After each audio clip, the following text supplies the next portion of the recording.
regular board meeting. I would like to have everybody stand for the Pledge of Allegiance, please. Pledge allegiance to the flag of the United States of America and to the republic for which it stands, one nation, under God, indivisible, with liberty and justice for all. Roll call. All the board members are here with the exception of Katrina, but she is on a phone call. And so she will also be engaging with me via text responses to the audio that she's getting from the other side. So with that, I would like to invite Matt Ellis up here to go over some review changes to the Human Capital Goal Audit Update. Okay. Let me adjust this. Okay. All right. So good afternoon, directors of the board and President Waters, who's online. So the human capital audit, I took the feedback I presented on the draft, and this is a second draft of the human capital audit. As you can see, or as you probably reviewed, it's grown, and there are a number of different reasons, and I'll talk through that. So, Director Evans, thank you for your feedback on the histograms. We felt like that visualization of the data was clearer and cleaner, as well as not using OSPI numbers, but district numbers that we were able to obtain through student services, and Mrs. Brenda Russi was able to help provide those. So this kind of iteration has the histograms, but it also has a couple components on prototypical schools model and kind of a staffing proposal that's a prototypical plus, which includes categorical funding or taking that into account when we're looking at staffing. And so prototypical model being the baseline and trying to get to that, close to that as we can. And then of course, anything else from categorical funds, we would add in addition to that. With the human capital audit, I also create an audit of TLAC, the administration. Part of that was an extension of our presentation in January that we talked about, but I talked about how the district office staffing has reduced and how our expenditures are less than the state average in administration. I also did an online alternative learning audit to kind of look at those. I separated those from the brick and mortar and the gen ed experience. One of the reasons why I did that is in our last meeting, we talked about the opportunity and possibility to grow those programs as a revenue generator. And so these online programs, possibly to increase enrollment, which would increase revenue for the district, and HomeLink that creates a bridge for people who want more educational choice. So I pulled that out. Of course, the alternative learning experience in the Open Doors program, recruiting students in who may have dropped out, or who the regular run-of-the-mill like Hanford High or Richland High may just not be a good fit. Maybe they need something different or a different experience. So I included that within there. I also, and this was based upon a conversation with Director Olson, separated out special education as well as the highly capable program. One of the reasons is we've talked a lot about equity, and our special education programs are staffed different with paraprofessionals and people in the room. Sometimes we have different formats in Richland School District. So team teaching where there's 2 certificated teachers, a special education teacher and a gen ed teacher in the same classroom, kind of a push-in model, as well as classrooms that are staffed with, to my knowledge, up to 9 paraprofessionals and a certificated teacher. And so we tried to break that out, as well as did one on highly capable. Highly capable, the recommendations there, just to be I think as a district to be aware of. We have some ambitious goals in how to challenge these learners, these unique learners. And just a few weeks ago, or maybe a month or so ago, we had, I believe, a third grade student come up here and present. And so with a brain like that, how do you challenge that child who's reporting on how to, create a solution for colon cancer?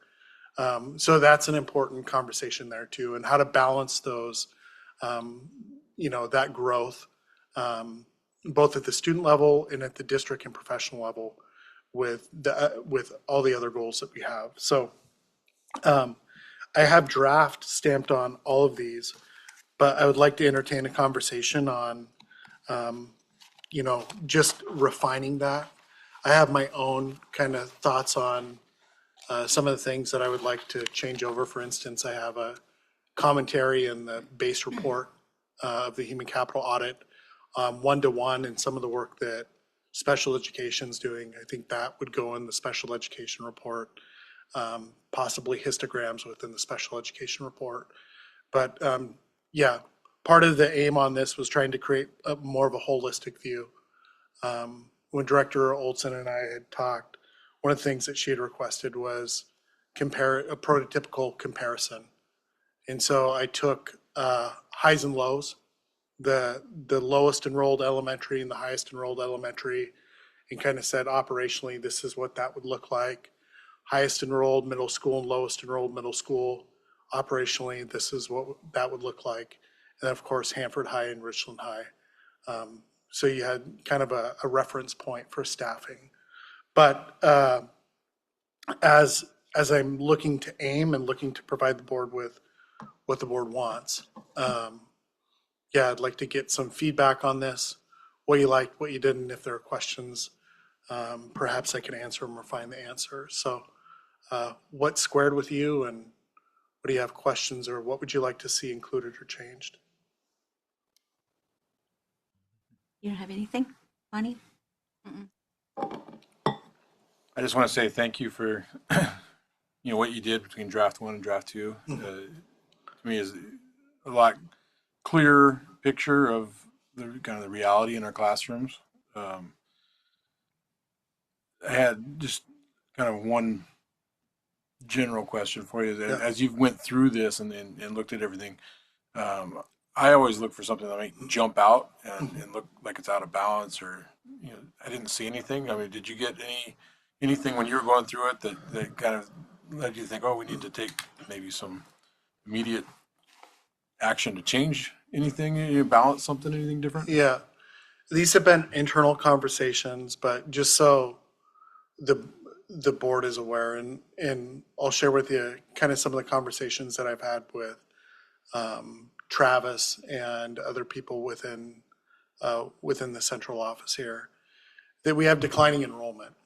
And so that enrollment, if you will, is broadcast across many different buildings. And so when you start talking about, well, we're down enrollment, 100 or 200 kids, when you look at that per grade level, per building and per grade level, due to the scale of Richland School District, it doesn't seem like classroom sizes are down that much. It might be 1 or 2 kids per classroom per building. And so that at the building level, it doesn't necessarily draw your attention, but when you zoom out and look at it, you're looking at millions of dollars there as enrollment declines. I think that's one. Universal staffing models that we've used in the past to say, well, every principal has an assistant principal and every building is staffed with these. That may not work based upon the size of buildings. We have different size at the elementary level, at the middle school level, and at the high school level. And so taking that into consideration. And then I think the other one is that the state, we talked about this as far as program-wise, everything from our highly capable learners to our special education learners, the state really doesn't fund that adequately. And this prototypical schools model is a one-size-fits-all that they say, here's the amount of money that we're going to give you per educator. Now that's kind of dangerous because locally, almost every district has bargained above that rate. And so they're relying upon local effort assistance. And so I think that strategic thinking and strategic planning is a need as we go into the future. What shall we do with declining enrollments, or when there's buildings that may be smaller than others, and how do we give them the resources to operate and offer, an equitable education challenge every single child, when we can't really rely upon the state? And so how do we resource those? I think we really have to look at, building per building, how we're staffed, and the learning environment that we're creating for our learners. Some of that's driven by contract. There's a lot of components in there that we're bound legally. It doesn't matter if it's at the administrative level or teacher level or para level. There are contracts involved with these. And so just working with our labor partners and working financially about trying to strike a balance, what's the right balance here for the right education and for our goals too as we move into the future. There's a lot of hope with some of these entrepreneurial programs, as I'll say, or these kind of boutique programs. And so those possibly can be revenue generating. But yeah, just thinking about those things as we go into the future about where do we want to put the big bets on development. And Yeah, I mean, just trying to paraphrase a little bit of what you're saying about the enrollment declines and how it spreads across the different schools. When you look at the graphs here, it looks fairly evident that even though we lose revenue by having fewer students, because it doesn't discretize properly across the schools, we're not actually eliminating classrooms, right? And so unless we were to move kids, right, to where we could consolidate some of that, we don't actually reduce cost as much as we have the reduction in revenue, right? I mean, because you're not losing. Yeah. You say you have the same number of classes that you're running, so you have the same number of teachers that you had before, even though you have fewer students and you have less revenue, right? Yeah. To a certain extent. Yeah. So I guess by creating different boundaries for schools, and that's a way to manipulate how many students are enrolled at any given building, to say these students in this boundary area go to this building. Another option would be to be creative and think of a magnet program that might draw students from other districts and might bolster the enrollment at a given building. So I would say something, let's say, for instance, one of the smaller enrollments is like Jefferson. Can we think of an innovative program that would be housed at Jefferson, much like we have the dual language program, much like Lewis and Clark houses the Quest program? So there are some options there about what we would want to do. But enrollment is something that not just our district, but many districts are going to have to confront and think about, as well as contracts. You've seen a few districts go into receivership and kind of bargain out contracts that aren't sustainable. So we've had great, it's been Richland's great fortune in the past that they've had local levy support. And so we really are relying upon our community, and the community of Richland wants great schools. And so, yeah, trying to balance that out and give them that. And the one more, just looking at the other part of the report there, looking at like the admin part of the, which is a much shorter, report than when we're looking at the schools here. It shows the reductions, that were pretty lean.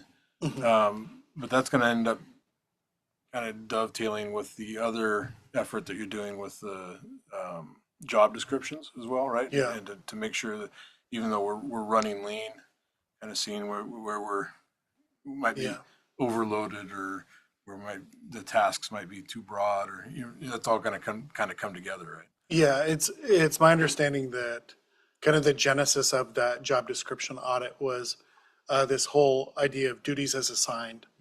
And so again, the sustainability of that, where the creep of a job, it just becomes at some point too massive and it's unmanageable. And it sneaks up on you, I think, every single year that it's who can you assign that or delegate that to. And so looking at what you can, what we as an organization can do there. I think the district office itself has staffed itself with fewer secretaries and executive assistants. So we have a lot of working directors and people who are very hands-on in what they do. And so that might be a way to maximize it. So yeah, I think that there are some options there, but yeah, those will dovetail as well. Just trying to, like I said, strike a balance with efficiency. Some of that also is with deeper levels of expertise, jobs oftentimes become easier. So every position you fill, you want deep levels of expertise. Software sometimes can maximize that. These new AI tools can help maximize some of that as well, that people can get more done in a day.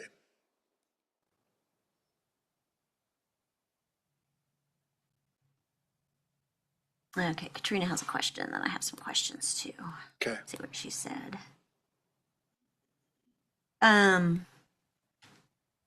She has some questions. More details about the histogram. There are small class sizes, 15 students or less, special ed or others, and where the opportunities to consolidate. So one of the things in the histograms that Ken had mentioned when we were looking at that is some of these class sizes, particularly in the middle school and high school, they may be separate classes, but they're really only one class because we've combined Yeah. German 1 and German 2, where the histogram makes it look like they're individual separate classes with only that number. So how was that desegregation made in these histograms primarily in, well, even some of your other ones, like your middle schools, like you've got one class with 6 kids, one class with 7 kids, Yeah. 3 classes with 8 kids, like what are those classes or Yeah. how is that determined? Yeah, and so I don't, the data and the information I had, I'm assuming it's up to date. But I don't know, sometimes those classes get collapsed as master scheduling goes. At the middle school level, a lot of them are electives. So, for instance, German 1, drawing, some of the arts or sculpture classes. There was a computer science class that was low. Washington State history was one that had some low numbers. At the high school level, they put in placeholders for a lot of different components. Teachers assistants, tri-tech, some running starts, advanced placement. But yeah, Ken was accurate. French 4 and 5, German 3 and 4, American Sign Language 2 and 3, theater production, drama, advanced drama. Sometimes those are combined into a theater arts class. And some of the advanced classes, as well as some of the bridge classes, bridge to college, and ELA and math. So that's kind of yeah, how those fell. At the secondary level, some of the high-end math and science as well. And yeah, oftentimes you'll see like in calculus classes and things like that, they'll be smaller. And so I put that as well in the high cap audit, that when we start running efficiencies at the secondary level, those class sizes are expanded. Maybe we don't run as many sections. Maybe some of the students who want to take AP US history can't get in because we offer fewer sections, so they have to wait. They can't take it in their junior year, they have to wait for their senior year. And so, yeah, master scheduling is important. It's part of what drives that. So in evaluating and looking at these histograms and these classes, what is next steps for us as far as budgeting and FTE requirements in those classes? I guess not necessarily to justify, but maybe to justify, Yeah. and what that ends up costing versus the return on student enhancement. Yeah, so I think I understand your question. Most high schools and probably middle schools run a version of student-driven scheduling. And so it's built upon student request. And so the electives they request, if it's not their first choice, maybe they get a second choice. The efficiencies will be based on master scheduling and staffing. So there are contractual overages sometimes when you're trying to schedule students for let's say 29 kids in a class or something like this. But I think that's part of it, that the efficiencies will be, done at the building level. I think any penny spent on Power School University or abilities around master scheduling and work with student services in your counseling department probably is good to drive those efficiencies. And then looking at, I think part of this is at the secondary level, when do you collapse a class and just say, we can't offer that, unfortunately. And sometimes that's unpopular, just to say we don't have, the cap on this. Let's say that there's a 12 student cap. If there's 10 students, if there's 10 students instead of 12, collapse that class and offer the student a different elective. Right. And I guess that's sort of some of the questions that I have in the district looking at those numbers. Where does the student outcome and the efficiency of the dollars spent match? So at what point? So I'm not so much worried about necessarily overload on things, but when I look at some of these classes where we've got, 10 kids, 5 classes with 10 kids in it, or three classes with 11 kids in it. Is that a full FTE, or is that a teacher that is teaching another class that can then teach part of that class? So it's really only one FTE. So in reality, it isn't a class outside. Do you know what I'm saying? Like Yeah. if we've got a teacher that's teaching 4 or 5 classes, but it might be smaller kids to keep them at one FTE. Yeah. How is that consolidated? And how is that looked at within the histograms? And then how is that figured out within the budget for the building? Because, inevitably, we want to make sure that kids have every resource that they can in order to meet the goals and the objectives and the creativity and all that they want. But at what cost is that to the district? And then how can we think outside the box and get creative on how can we still offer this, but make sure that we're keeping our FTE in alignment with our funding models? Yeah. Yeah, I get what you're saying. Some of that is not teased out in the histograms. Some of that you'd probably, a more appropriate component to look at would be the actual master schedule. Right. So I do know that some of those classes are combined, like German 3 and 4, in order to have a larger class size. But those are great questions. I think that if we can't offer it, unfortunately, part of the conversation there with the student might be, does the local community college offer that through Running Start, or is that something that you can take? Typically districts, if there's budget shortfalls, they recommend against that because the money follows the kid wherever they go. So if you can offer those college and the high school and some of those advanced courses and kids don't have to leave. But do that. when you're looking at the overall cost, is the money that we're getting for that student covering the cost associated with the cost of having that class versus not having that class? Yeah. So one of the things, and one of my questions was, I don't have a lot of questions on this particular report this time, and I appreciate you kind of breaking that out. I guess my next question is, what are we using this information for to move forward? So one of the things from my standpoint to help in a decision-making process that I'd like to know is, what's our state-funded FTE? What are we currently at as an FTE for teachers, principals, assistant principals, counselors, all those things? What the variance is? What the reason for that is, because we might have some schools that have greater requirements than others. Because if I look at the cost per pupil that you have in here, there's not a lot of differentiation in the cost that that student is costing. And I think I tried to find it. It's like $18,000 that we're given Yeah. per student. These aren't page numbers, so I'm trying to.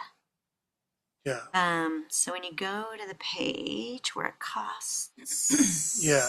I know where you're at. Yeah, school level enrollment. So Yeah. William Wiley, the price per student is $18,173, which theoretically should about be a break even. when you take into account any special education allocations, any of those, because I think that funding is just for a general education student, doesn't take into the additional funding that a Title I gets, or special education, or LAP, or any There's of a those whole- other ones, yeah. right? Yeah, there's a whole score of factors. In There's a fact, whole elementary students are I'll say, they generate more state revenue than. Right. Yeah, and then all the different, like, are they free and reduced price lunch?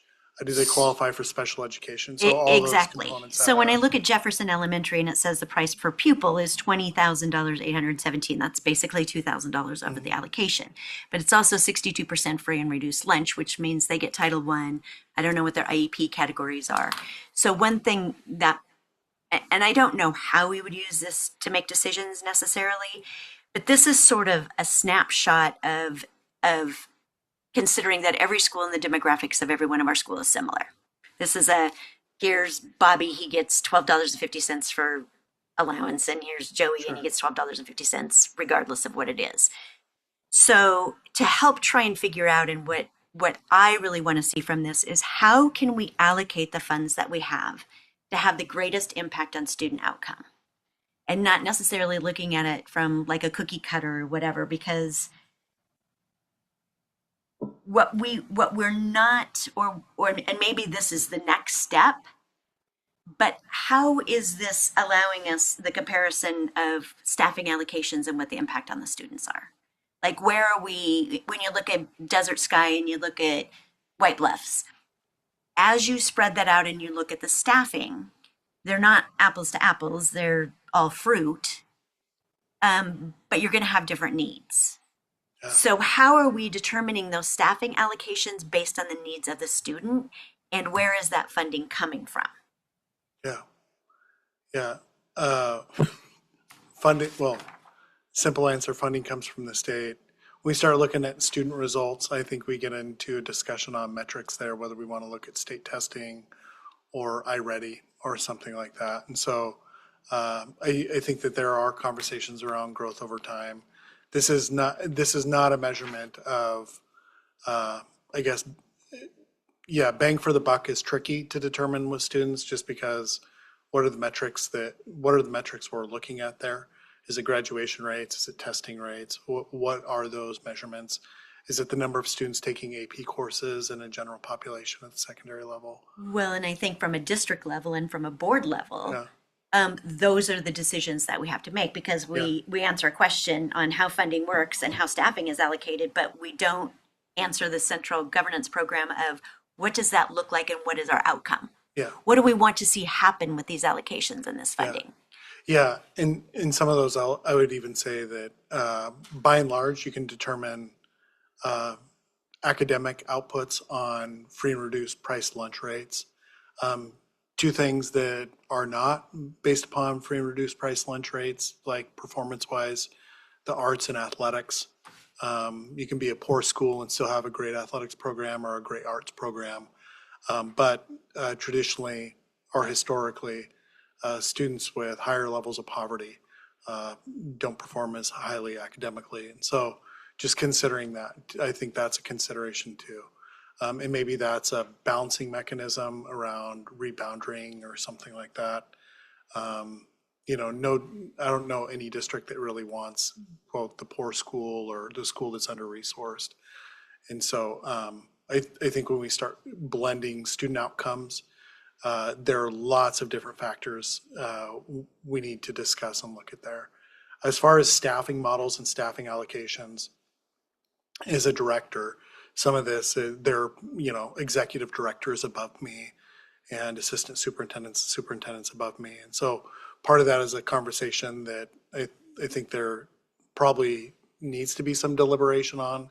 And if there is a staffing model that we're going to stick to and is a recommendation of the board, that's something that we'll work on and put together and then say, here's kind of what we've committed to, a collective commitment, and maybe the reductions over time, what we're looking at. And that can be something that's offered as a recommendation. That's outside of this though. That's more work and different work, I think. Well, and I guess that's my question. So what is the overall what is our plan to use this information for? What is the next step? Yeah. I think that it has a couple different implications. One, it informs decision making. And I think that there's a strategic plan that's expired. And so what are the strategic priorities of a district? Typically, school districts spend 80% of their salary on staff. And so this really, I think, puts a priority on staffing, who works for the district, and the question on when we start talking about our kids, who do we serve and how do we serve them?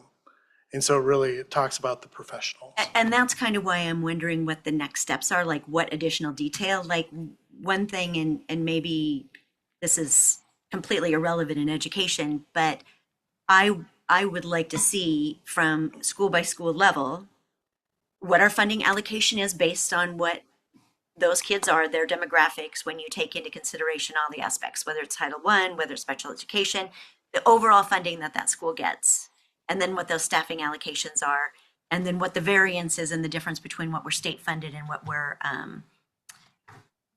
supplementing that based on levy dollars or wherever we're short on that. Because then we can go in and we can look at the overall outcomes at those schools. So do they need more resources in this area? Do they need less resources in this area?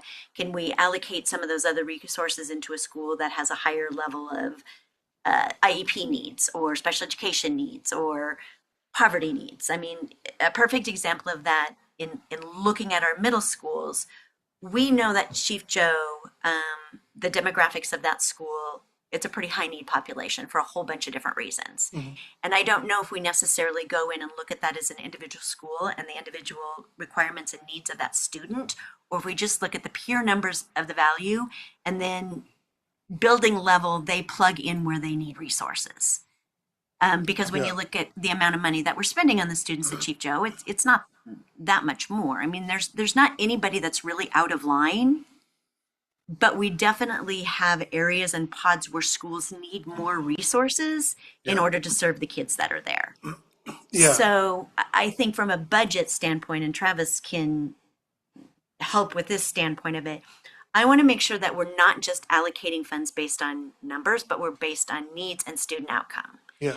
So if I look at Desert Sky and we go through the number of teachers, the principals, all the things that Desert Sky has, what are we funded for and what are we over on that and what is the variance and where's that money coming from? So that you can really go in and do a deep dive into what do those students need? Because at the end of the day, it's all about how we measure student outcome, not necessarily where the money falls.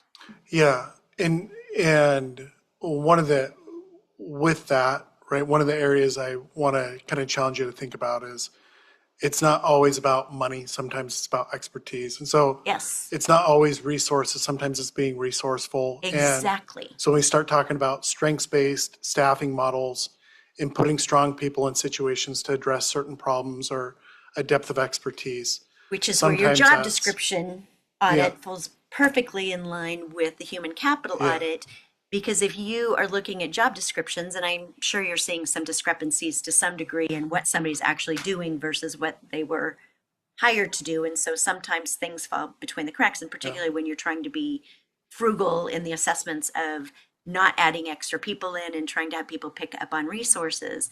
But I think, at least in my opinion, going through the past few years where we've done that, we have missed opportunities to provide teachers at a school level the resources and the expertise that someone was hired to do that they now don't have the time to do because they picked up other things. Yeah. So it's really just doing that deep dive in what are people doing, where is that money coming from, and what's the impact on the student? Yeah. And is it positive? Because sometimes, you'll see variances in what is getting spent. And is that variance just because nobody's looked at it, or is that an intentional variance? Yeah. So for me, the goal of the human capital audit was not for the board to come back with recommendations or to evaluate staffing or anything like that. The goal for me was to evaluate for the district administration to evaluate, are we being efficient and are we being equitable in how we deliver services, so that what you said earlier, like every principal gets one assistant principal, that may or may not be needed. Have we taken a hard look at that? Because there may be differences in buildings that drive different needs, and I'm sure there are. But in the past, we've heard, here's what we do for every school. So I think this was a purposeful attempt to look at some data and then have the administration figure out what is the most efficient Next steps. use of staff and taking into account equity, not equal. Yep. To me, that was the goal. Yeah. Okay. That's great feedback. I can help incorporate those and maybe bring back some more components that address both Director Olson's and Director Jansen's recommends or perspectives.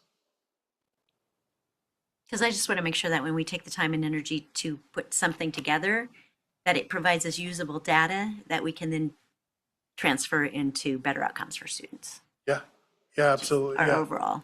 Yeah, whether it's research or whether it's any program, that's the true question: is what will be the impact on student learning, or how does this impact student learning? Yeah. And do the districts and do the highest priorities of the districts match where funds are being spent? Yeah. Because if our priorities don't match where our funds are being spent, then there definitely is a disconnect somewhere. Yeah. Okay, good with it. I don't think Katrina has any other questions.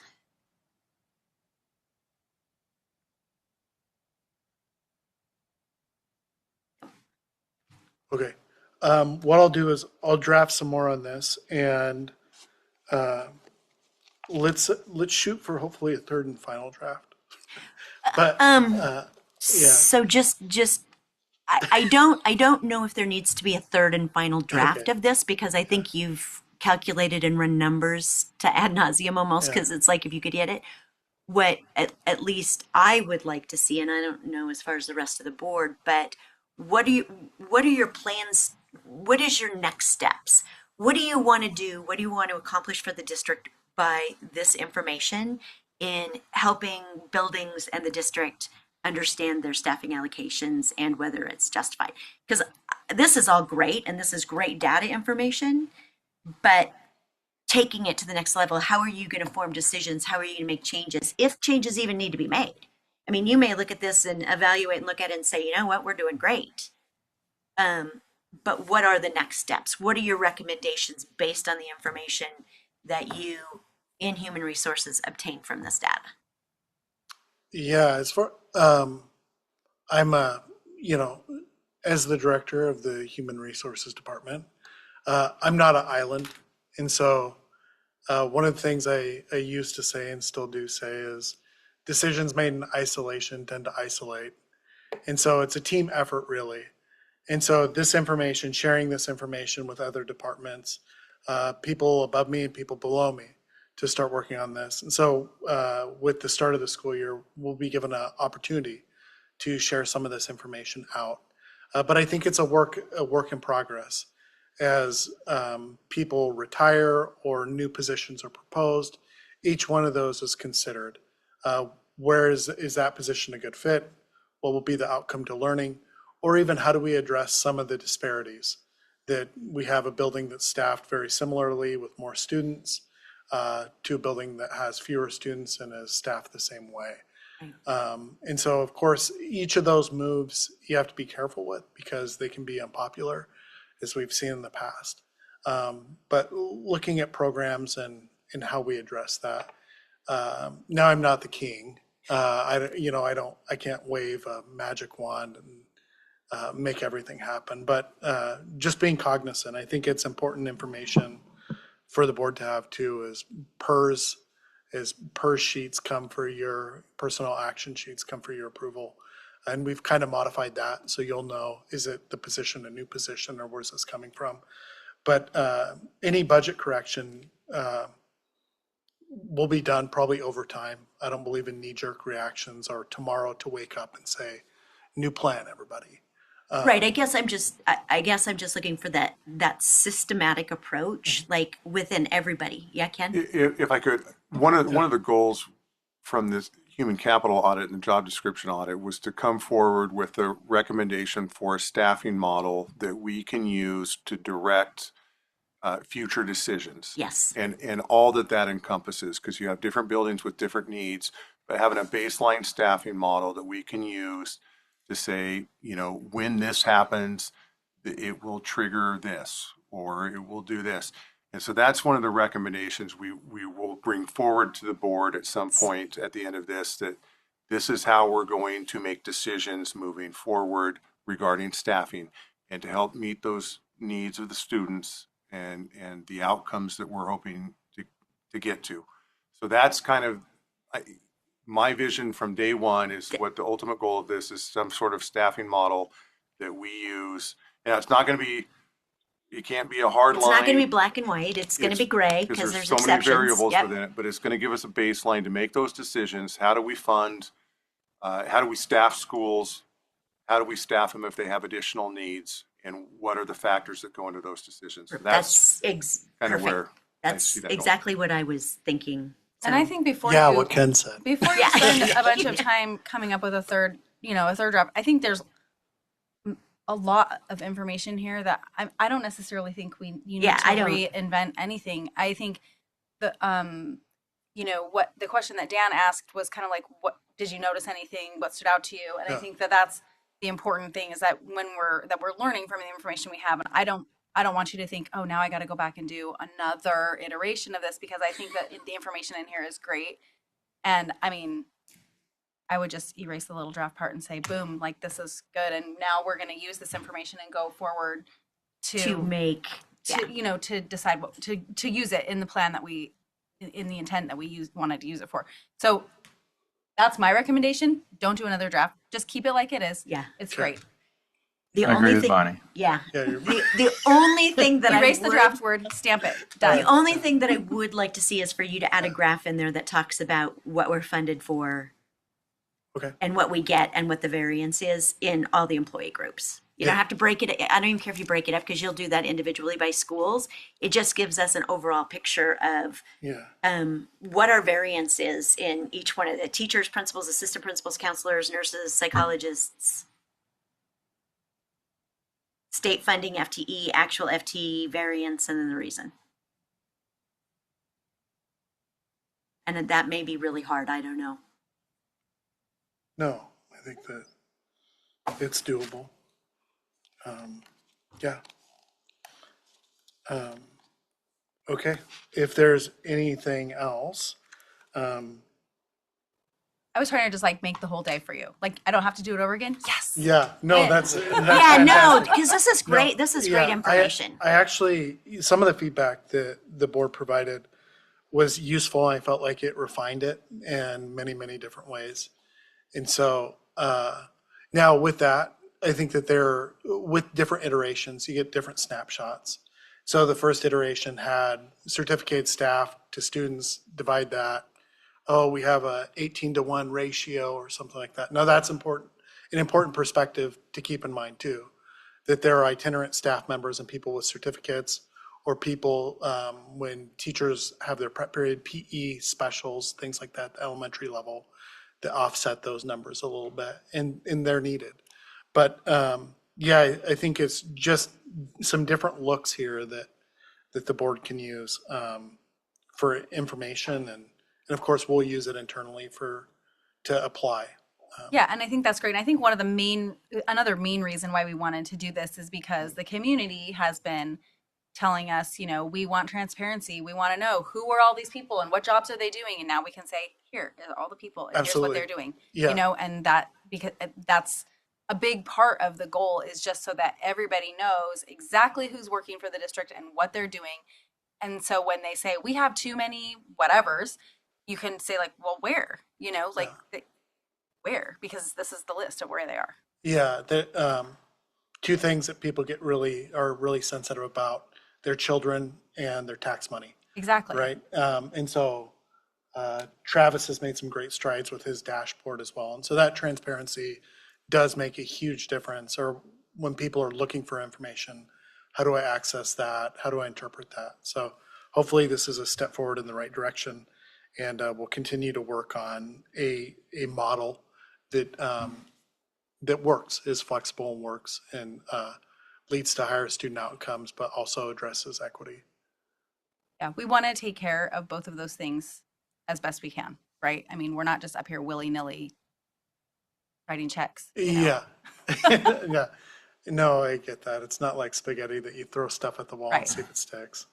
I'd like to add to the comment. We have been doing the work to find out what specifically each individual building is funding as far as the basic ed apportionment model.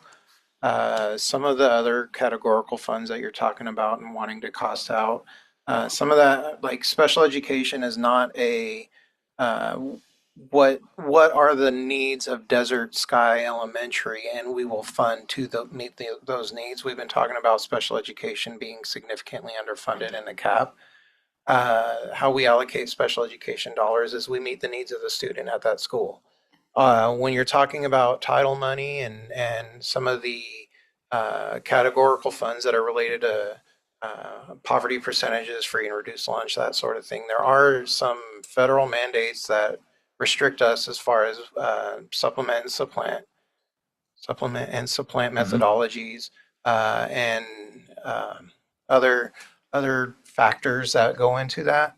And we have a very good state and federal program director that monitors that and ensures that we're in compliance and spending those dollars appropriately. So as far as making sure we're allocating the resources, we have been doing that work. I want to make sure that that's clear, and that we're looking at those different ways on how to meet the needs, best meet the needs. I keep saying, uh, I want to provide the best educational experience for all of our students in our district, and how we do that from a funding aspect, how we do that from a staffing aspect. We are having those conversations already Right. for each of our buildings.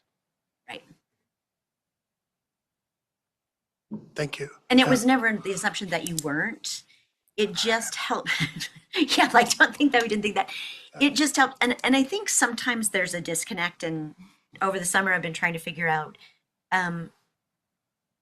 completely keeping those lines between what the board knows and needs to know versus what they don't need to know and what they know. In just ensuring that we have the information that we need in order to make governance policies as opposed to day-to-day business decisions. And I think sometimes it may appear as though there's questions that we ask that maybe we don't know, but if we don't know those things, then you can't make the next level of decisions based on the allocation of funds. So it's just that matter of sharing information and making sure everybody's on the same page as we move along in mainly updating and maintaining our fiscal health and responsibility again.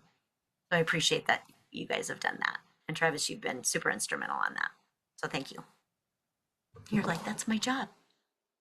I think the entire team has been instrumental on Oh, that. absolutely. But I mean, in your leadership on that. So, but I'm good. I do have some more questions that I'm not going to like bore everybody else. She's going to do it later. We're I'm gonna gonna do move it on. later. We're moving. Or shoot me Thank an you, Matt. email or however Yeah. yeah. I was Sit going to do it down. earlier. Yeah, Okay, thanks, anytime. Matt. Yeah.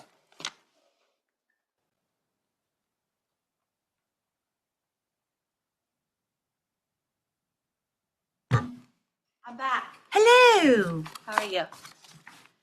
So, Amy Miller again, CT Director, here seeking approval for the four-year plan for our CTE programs department. You guys had hopefully a chance to look at it. If you have questions, I'm here to answer any questions. This four-year plan already included this year, and it's been on a cycle to approve in the spring. We're going to move it to the fall so that in the fall, it'll be the 26-27 school year through the 29-30, and probably can be a consent item, but go in with the Perkins on that. So if I can answer any questions, I won't read it word for word because I think you guys can all do that. So can I answer any questions or address anything?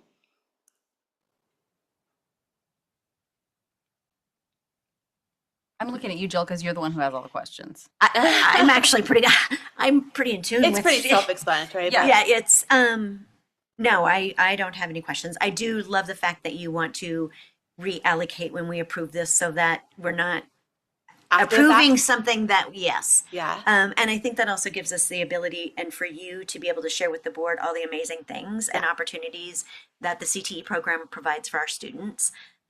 That's sort of been one of the areas that we haven't always known, but it has a huge impact on so many of our kids. And I think that we don't always understand that because of the way the approval process works. Yeah, and we'll move that to the spring so that so we can get some kids in here to highlight what's happened throughout the year. And So right now we're making a motion to approve this 4-year plan. Is that right? Second. I will move that. A second. Any discussion? And then we will vote. Rick? Yes. Yes. Yes. Yes. So, yeah. Thank you. Great job. Thanks. Thank you so much. Thanks. I'm gonna remind you, don't forget to look at Katrina's vote. I think she might have signed off All right, thank you. because we already had a Thank you, quorum. Amy. Thanks, Amy.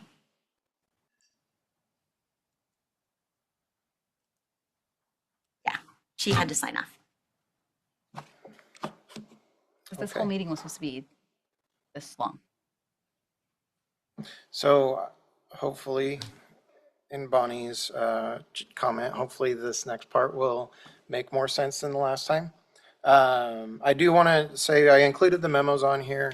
When I'm talking about capital projects, I added into the packet how we're sitting as far as balances go, and I do want to explain kind of that one sheet. And so if you're looking, there should be a sheet in your packet that looks like this on the screen. Right now, for undesignated, unreserved funds, we have an unencumbered, essentially an available balance roughly of $4 million. We have a tech levy proceeds, some excess tech levy proceeds that we are still working through, balance of 4.2.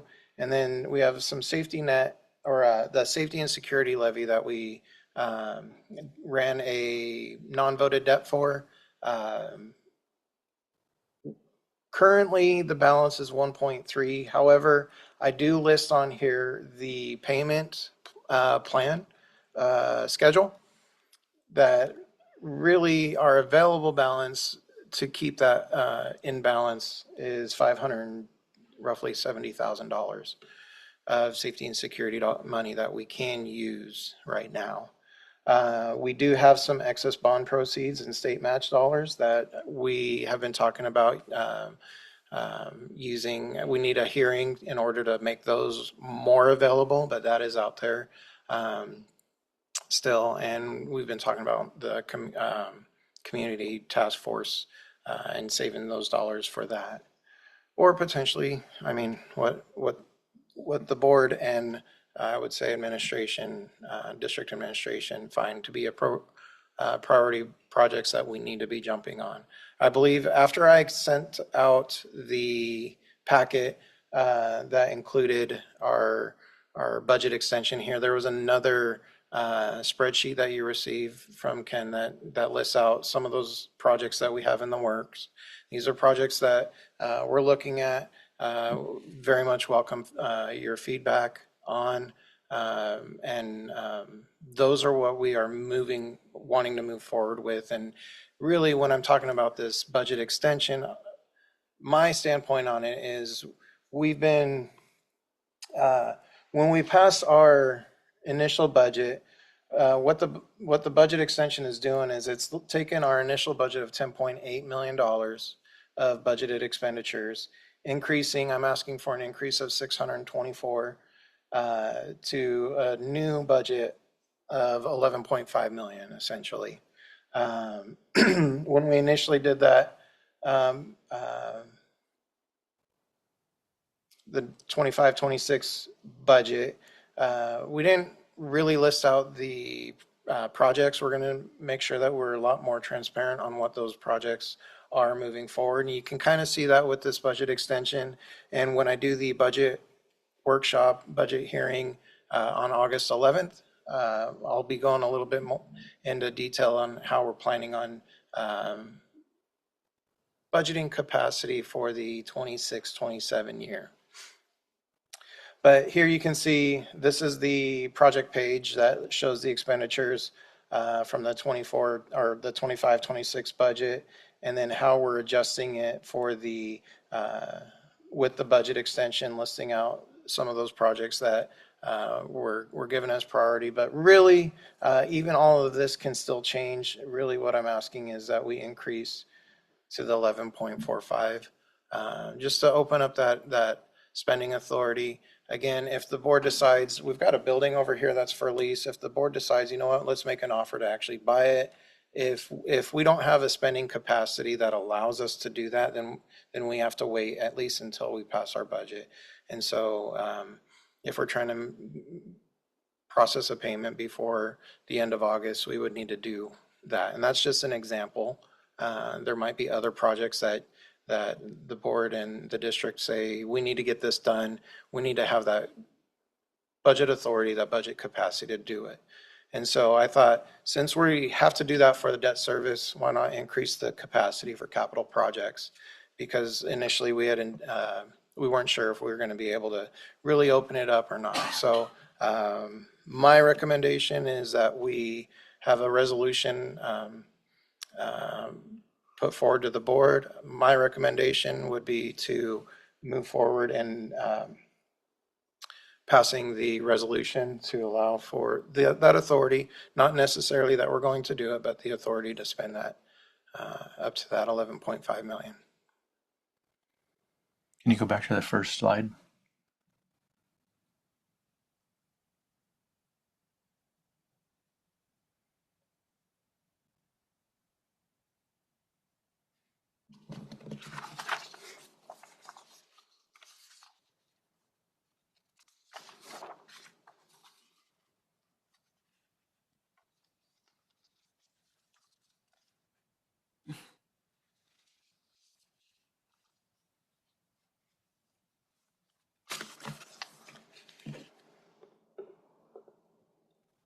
Okay, that's Okay.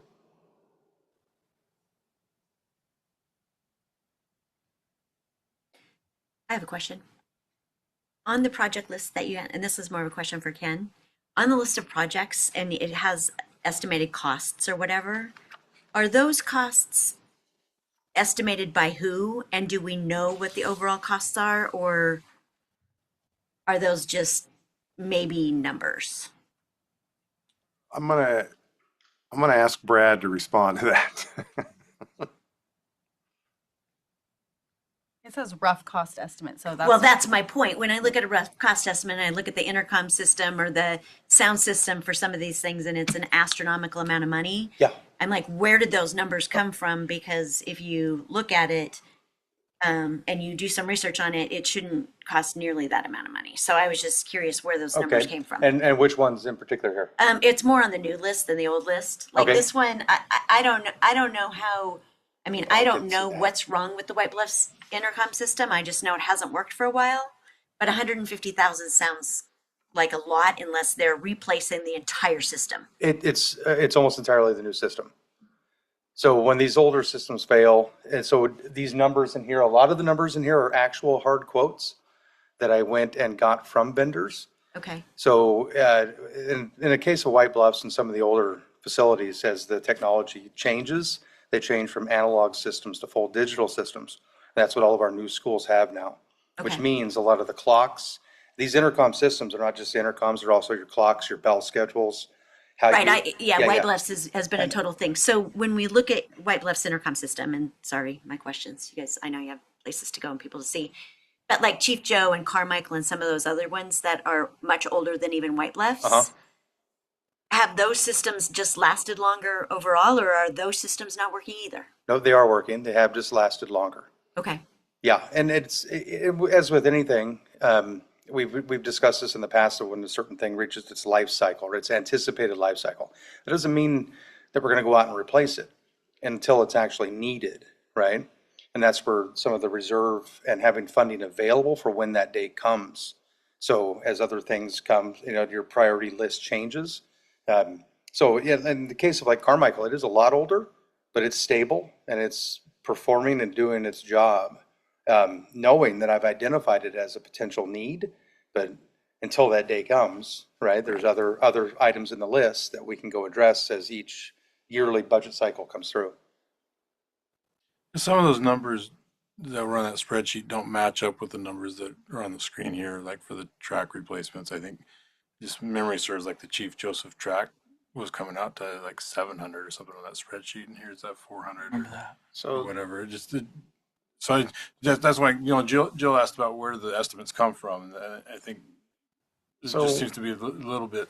sure, and I can answer that. So these are, Brad provides us this information well ahead of time. I'm asking, hey, we've got this opportunity coming up, and we need to do the work on our side in the finance department. So as time progresses, he gets more quotes and is actually able to go from, I estimate it to be this, to now we've got quotes and that sort of thing.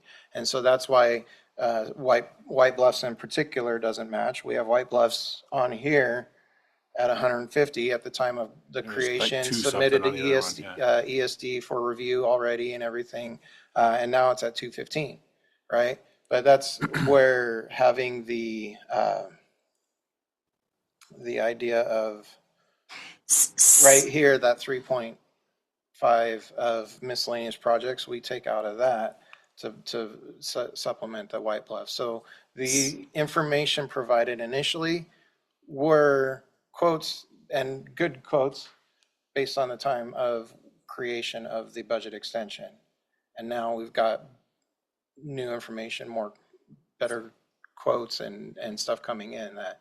So in regards to that one at White Bluff, so I don't know when Ken set this out, but on the description and status, it says awaiting bids for replacement of back-end components. So how do we know what the cost is if we're still awaiting bids? I have received those bids. Okay. And that's where Travis has mentioned the cost now is a little over $200,000. Well, yeah, so I'm just looking at the sheet that we got. Oh. It says White Bluffs Elementary cost rough estimate $215,000. And then you go across and it says awaiting bids for replacement of back-end components. That's why I said I didn't know Okay. the time frame between when Ken submitted this versus, because we just got this from Ken. Okay.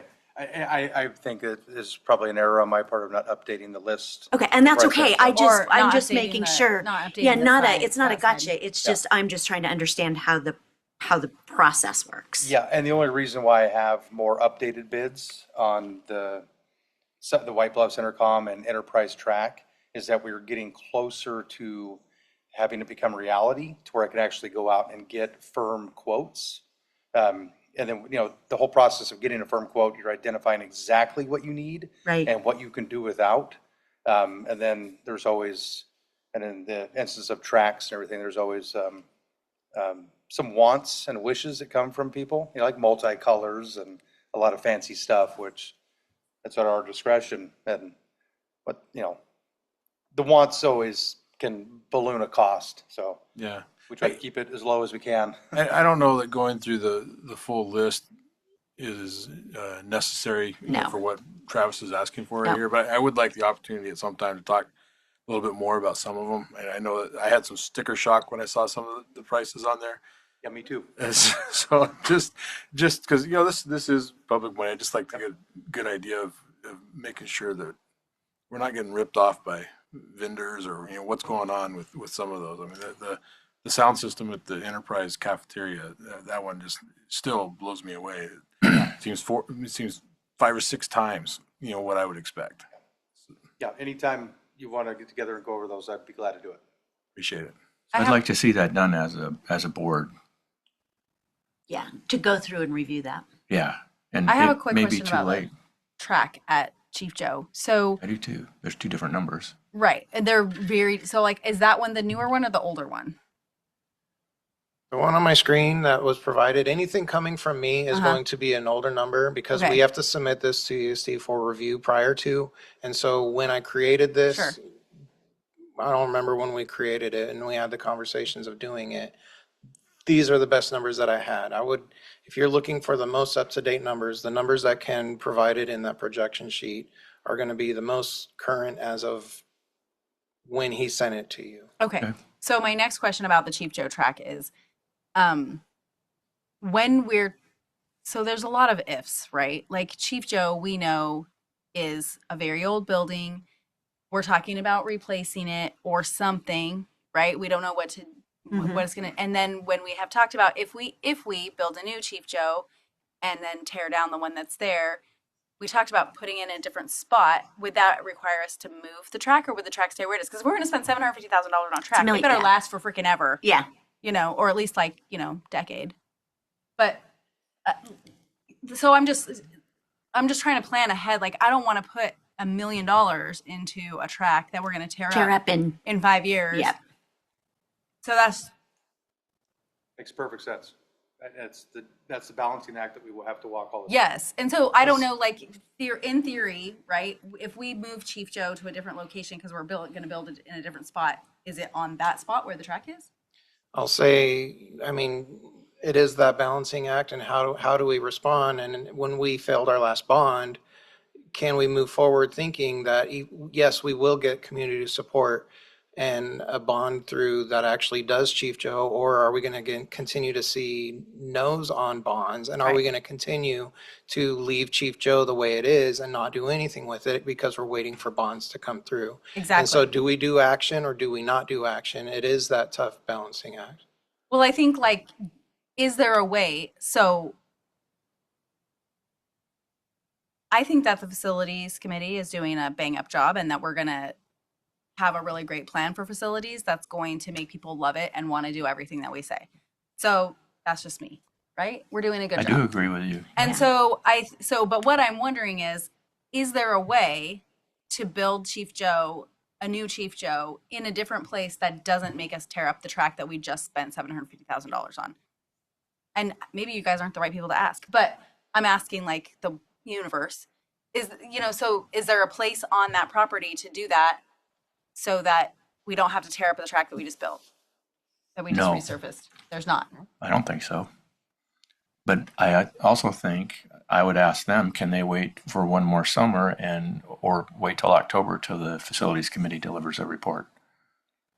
Yeah, I guess that Because is both another those question. both those middle And schools who's going to need- tell the Chief Joe track team that you have to run another year on this crappy track? Well, to help with that, to ease that, is that those track installations are, rely heavily on temperature, outside temperature. They cannot be done in the winter. Right. So the window's already closing. Yeah. That would get us into next year.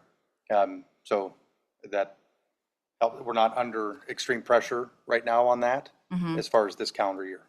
Okay, so here's one more question. How long do tracks usually last before you have to put another few $100,000 into them?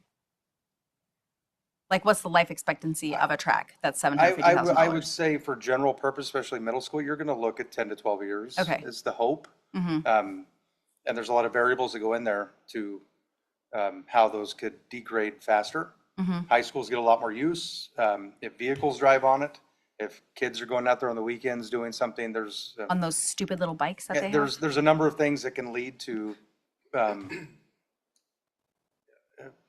accelerated degradation of the surface, but that typically you can plan on that. Enterprises is the original, and that one's Very old, that 25 one's- years? Or Yeah, something? that's getting up to around 20 years, but it's in desperate need of Yes. replacement now. Yes. For both of those, is it just the surface or is it the asphalt underneath too? Chief Joe is going to need work on the base layer asphalt, and also is going to need concrete perimeter. So why that price is, so they're not, there's a lot of variables there, differences between the two. Chief Joe's is going to cost more. Okay. That's all my questions, I think. Tiny question. So the intercom system in this building, I don't see is it on any of these lists? Is that because we have a solution?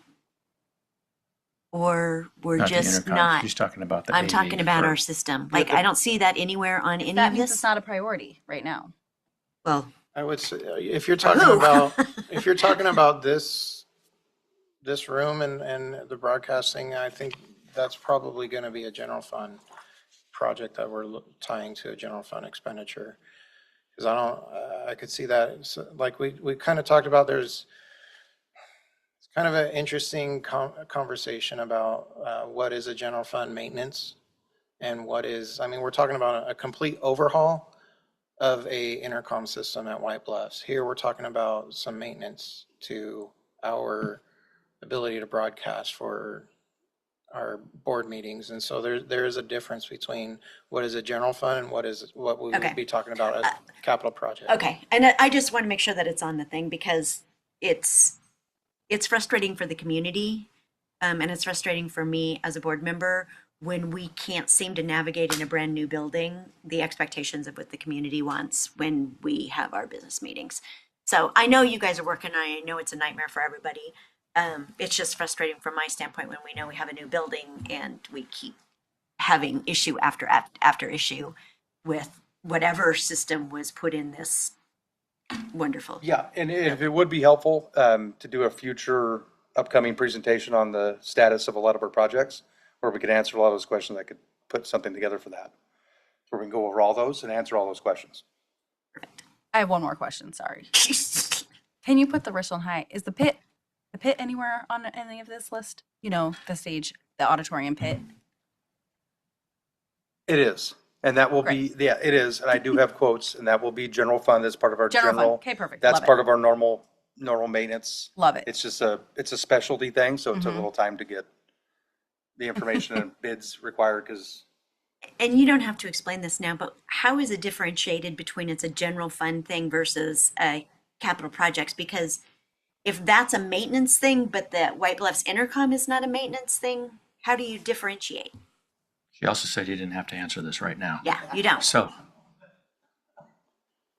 So my recommendation would be to move forward with the resolution and maybe when we have those conversations about future projects and what Brad was just talking about and having that conversation with the board about projects that we're working on, maybe capital projects, and then projects that we're working on that are general fund, we can have that conversation then as far as how we are differentiating it.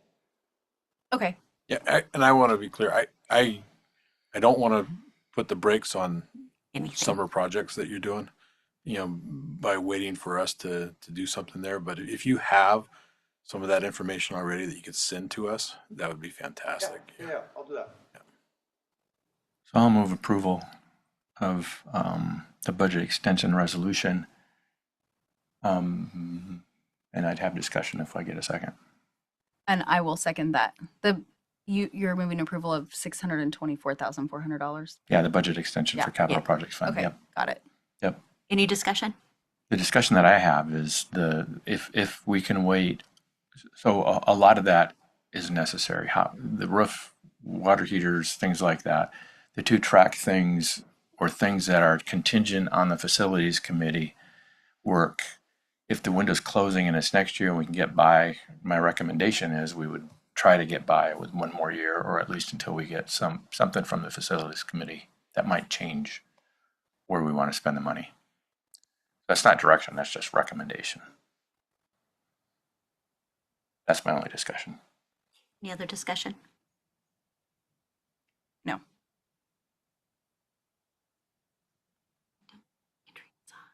Sure. No. All right, we can vote? Yes. Yes. Yes. Yes.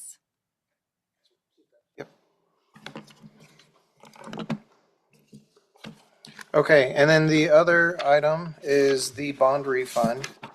Make a note here. So we were able to sell the bond. We did that on Tuesday, July 7th, I believe is that date. 1 week ago today. So yes, July 7th. We were able to save $821,000, almost 822. It's $821,889 to be exact. And the cost to do so. So again, when we're talking about doing budget extensions, we put in the work, worked with Corey to ask, hey, and actually I don't have a slide for this one, but it is in your packet. Ask Corey, hey, what are we anticipating for costs to do this to be? And we did not budget in any additional expenditures for bond refund, so we do need to do a budget extension. He gave us a $228,000 point, and through the sale, and actually just confirmed the amount today with him, 172,000 is what the cost was. And so, again, asking for 228, that's what we've sent to ESD. We're not going to spend all of that. This is like we've been talking about. We just need that capacity to allow for the expenditures. So that is what I'm asking the board. I will make a motion to approve that extension. Second. Any discussion?